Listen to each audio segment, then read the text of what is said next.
Sesungguhnya Nabi Muhammad di akhir hayat beliau, pada detik-detik terakhir nafas beliau, aku melihat beliau menggerakkan bibirnya dengan 2 kali gerakan. Ketika itu aku mendekatkan telingaku. Ketika aku mendekatkan telingaku, aku mendengar beliau berkata, ummati, ummati, kata beliau. Ketika itu saudara-saudara, ketika itu Allah berkata kepada Jibril, wahai Jibril, engkau turun, beritahu kepada Muhammad bahwasanya aku memberikan kepada dia 2 pilihan. Apakah dia akan memilihku atau dia memilih dunia? Kalau dia memilih dunia, akan aku panjangkan umurnya. Kalau dia memilihku, katakan kepadanya akan datang kematiannya pada hari ini. Datang Jibril membawa pesan tersebut, kemudian disampaikan kepada Nabi. Kata Nabi, wahai Jibril, sampaikan kepada Allah bahwasanya aku lebih memilih Allah subhanahu wa ta'ala. Kehidupan yang sebenarnya bagiku bukan dunia. Kehidupan yang sebenarnya bagiku ketika ruhku berpindah berjumpa kepada Allah subhanahu wa ta'ala. Akhirnya saudara-saudara, datanglah Israel. Datang Israel untuk mencabut nyawa Nabi Muhammad SAW. Ketika itu Nabi Muhammad SAW terbaring di rumah Sayyidatuna Aisyah di atas kasurnya. Ketika itu datang Israel. Israel pun izin untuk mencabut nyawa Nabi Muhammad. Apa kata Rasulullah SAW? Ketika itu ditemani oleh Jibril. Ya Khalili Jibril, wahai kekasihku Jibril, aku belum puas meninggalkan umatku kalau belum diberikan jaminan oleh Allah subhanahu wa ta'ala. Pergi Jibril menemui Allah subhanahu wa ta'ala. Fa'auhallahu ta'ala ala Jibril, basyirhu ya Jibril, innahu awwalu nasin khariju minal ardi idha bu'isu wa sayyiduhum idha jami'u fabasyirhu innal jannah muharramatun alal umam qabla an tadkhuluha ummatuh. Wahai Jibril, sampaikan kepada Muhammad, dia manusia yang pertama kali akan aku bangkitkan di hari kiamat dan menjadi manusia yang memimpin seluruh manusia kelak pada hari kiamat. Dan sampaikan kepadanya jaminan dariku bahwasanya sorga aku haramkan untuk dimasuki oleh siapapun sebelum sorga dimasuki oleh umatnya. Ini jaminan dariku wahai Jibril. Nabi Muhammad pada saat detik-detik terakhir nafasnya tidak memikirkan diri beliau, keluarga beliau, anak cucu beliau. Yang beliau pikirkan kalian sebagai umat, saudara-saudara. Apakah cukup sampai di situ? Tidak, tidak cukup sampai di situ. Dicabut nyawanya Nabi. Dicabut nyawanya Nabi. Ketika dicabut nyawa Nabi Muhammad, Nabi mendesah. Ketika dicabut nyawa, Nabi berlirih. Ah, kata Nabi. Dicabut lagi nyawa Nabi. Nabi berkata, di samping Nabi Muhammad ada sebuah cawan berisi air. Beliau letakkan tangan kanan beliau, beliau usapkan keringat, peluh-peluh keringat-keringat yang keluar di wajah beliau.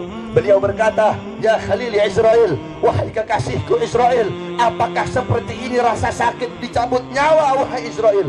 Saudara-saudara, Nabi Muhammad yang sholat sampai kakinya bengkak, Nabi Muhammad yang sholat sampai kakinya keluar nanah, merasakan sakit ketika dicabut nyawa. Bagaimana dengan orang-orang yang lalai dari sholatnya, saudara-saudara? Nabi Muhammad, manusia yang paling mulia, khairul khalqillah, khairul wafa wa bahrus safa, merasakan sakit ketika dicabut nyawa. Bagaimana dengan para pendosa? Bagaimana dengan orang-orang yang durhaka kepada Allah subhanahu wa ta'ala? Dicabut nyawa Nabi Muhammad SAW. Kata beliau, apakah seperti ini rasa sakit dicabut nyawa? Kemudian Israel pun berkata, iya ya Rasulullah, seperti inilah rasa sakit dicabut nyawa. Kemudian Israel berkata, Rasulullah berkata, wahai Israel, apakah rasa sakit seperti ini juga yang nanti akan dialami oleh umatku? Apa kata Israel? Iya ya Rasulullah, rasa sakit seperti inilah yang nanti akan dialami oleh umatmu. Mendengar itu Nabi Muhammad menangis. Itu tangisan terakhir Nabi Muhammad. Itu tangisan air matanya Nabi yang terakhir sebelum beliau wafat. Beliau mengangkat tangan, doa terakhirnya Nabi, harapan terakhirnya Nabi, doa yang menutupi kepergian Nabi Muhammad, doa yang menutupi wafatnya Nabi Muhammad. Beliau mengangkat tangan, mengadahkan tangan kepada Allah subhanahu wa ta'ala. Allahumma khaffif ala ummati fi sakratil maut. Ya Allah, ringankanlah. Ya Allah, permudahkanlah sakratul maut umatku. Ya Allah, ya Allah, aku nabi mereka, aku pemimpin mereka, aku penanggung jawab mereka. Berikan seluruh rasa sakit sakratul maut mereka kepada aku ya Allah.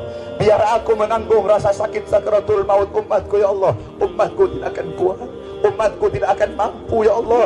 Biar aku menanggung seluruh sakratul maut mereka. Berikan rasa sakit sakratul maut mereka kepada aku ya Allah. Di mana kalian untuk Nabi Muhammad? Apa yang telah kalian lakukan untuk Nabi Muhammad SAW?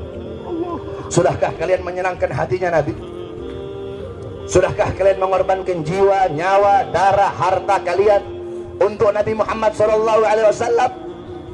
Para sahabat-sahabatnya Nabi mengorbankan jiwanya, nyawanya, darahnya, hartanya.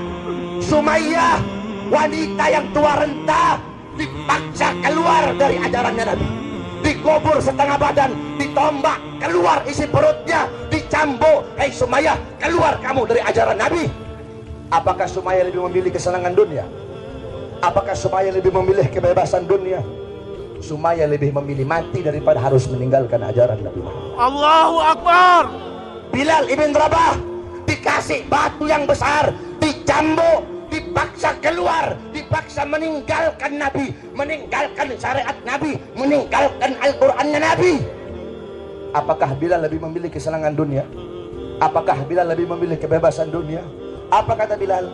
Walaupun tubuhku dipotong-potong menjadi bagian-bagian yang kecil untuk menghentikan kecintaanku kepada Nabi, dengan dipotong-potong tidak akan berhenti kecintaanku, malah dengan dipotong-potong hanya akan menambahkan kecintaanku kepada baginda Nabi besar. Allahu Akbar.